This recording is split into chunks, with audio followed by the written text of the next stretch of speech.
So now we can come back to your portrait, which we should have outlined, and we can turn off the image so we're just left with the outline. And we're going to start to apply some of those things that we learned about color.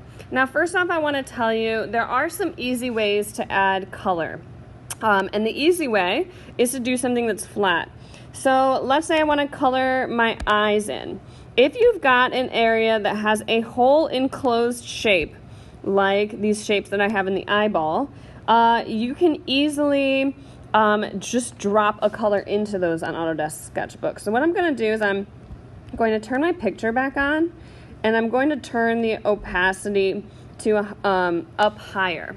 Now what I'm going to do is I'm going to use just a paintbrush tool, and I'm going to go to my little eyedropper, and I'm going to find my general eye color. You could do this from your original picture as well.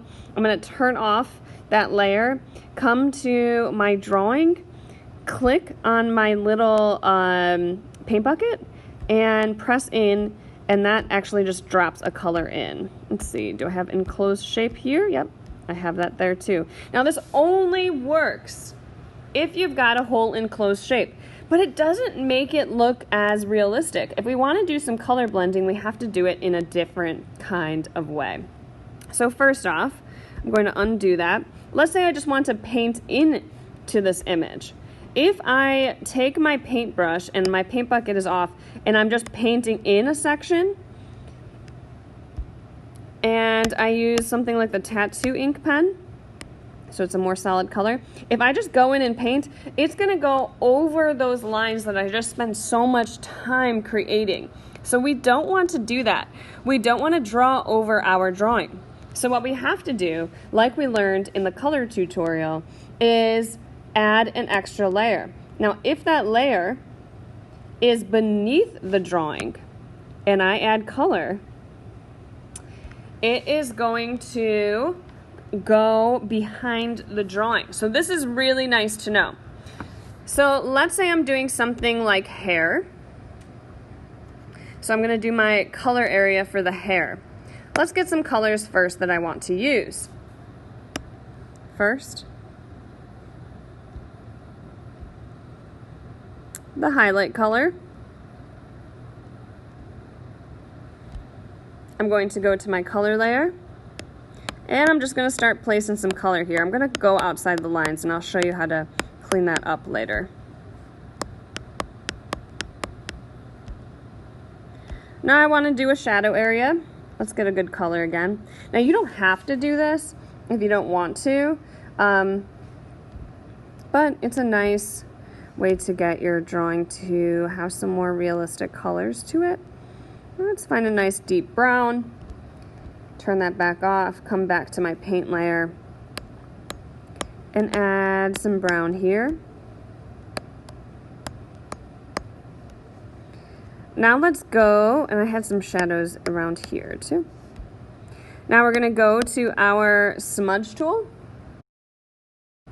Now what you're going to see is it's going to pull the white from the outside area. So one way to do this is to bring the brush size down so we're working with a smaller section. We'll make sure we're pulling from the dark color. And another is to go outside your area a little bit. Pull some highlights up. Moving in those sections of the hair, just like if we were drawing on real paper. We want to chunk out those sections. Getting some hair movement in there. This needs a little bit more color to it. So we need to get back to that highlight color. Add a little bit more at the top. Come back to my smoothing. All right, so let's say I'm ready to clean this up. One thing you can do is get your eraser and go back in here. Let's get it a little bigger. And clean it up like this by hand. Yep. So now that you know how to blend colors, You can either use your paint bucket tool to fill in areas, but remember you have to have the line layer selected to do the fill. Or you can paint in areas with a brush, always making sure to have a separate layer so that it doesn't affect your lines. And if you want to get more advanced, start to blend colors with the Smudge Tool so that we can show some gradation and realistic look in your drawing.